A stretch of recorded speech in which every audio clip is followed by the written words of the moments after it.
Stephen Colbert found this part of Marjorie Taylor Greene's RNC speech absolutely chilling.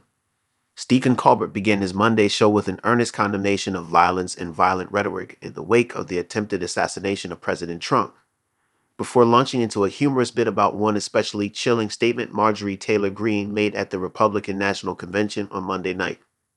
The Georgia Congresswoman was one of many speakers at the RNC in Milwaukee on Monday and leaned into anti-LBGTQ plus rhetoric during her speech, insisting at one point that there are only two genders. On his show, Colbert also highlighted another absolutely chilling comment she made on stage, rolling out a clip of her saying Donald Trump is the leader America deserves. "Why?" Colbert cried. "Did we run over a witch's cat? Did someone make a wish on a cursed chicken foot?" Taylor Greene's appearance at the Fizzer Forum in Milwaukee came a day after she took heat for multiple wild claims. The Democrats are the party of pedophiles, murdering the innocent unborn, violence, and bloody, meaningless, endless wars.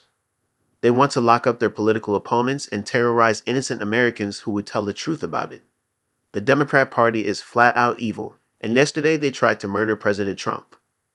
Despite Taylor Greene's continued baseless accusations against the Democratic Party, many politicians have been encouraged to tone down their political rhetoric. However, a person involved in planning the Republican National Convention told ABC that the convention won't just go ahead after the shooting. It'll continue with a vengeance. No, we're toning down the rhetoric. Remember, I don't want to continue anything with a vengeance. I want to continue everything with a bong hit, a pint of Ben & Jerry's, and reruns of Gilmore Girls, Colbert said.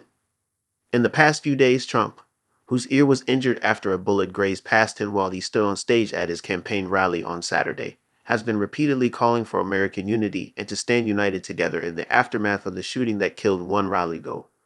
While lawmakers try to push for this unity, Colbert did shine the light on a particular moment at the RNC when the Senate Minority Leader appeared to be drowned out by a resounding chorus of boos while reading out the Kentucky delegate roll call.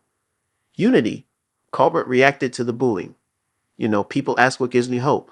I'll tell you. Whatever our differences, all Americans despise Mitch McConnell. Colbert also touched on the announcement of Trump's 2024 running mate, Ohio Senator JD Vance, a man who was once a critic of Trump, but has now garnered a place as the potential vice president alongside him. The show host noted that once upon a time, Vance had described Trump as cultural heroine, and another time when he compared the former president to one of history's most evil dictators. Vance once allegedly said in a message to a friend in 2016, "I go back and forth between thinking Trump might be as cynical as Cole like Richard Nixon, who wouldn't be that bad, and might even prove useful, or that he might be America's Hitler." Colbert mocked Trump's subsequent pick of Vance despite these past comments. "Just looking at your resume here, Mr. Smith, it says you called me Satan incarnate, Voldemort's ugly, unstable brother, and a slightly more perverted Jared from Subway," he joked.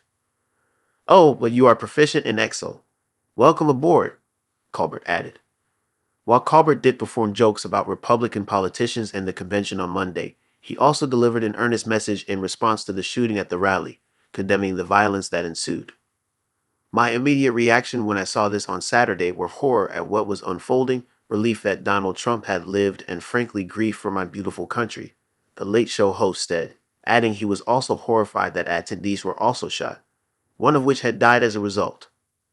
How many times do we need to learn the lesson that violence has no role in our politics, that the entire objective of a democracy is to fight out our differences with, as the saying goes, a ballot, not a bullet, he said, adding that the motivations of the gunman are still unclear.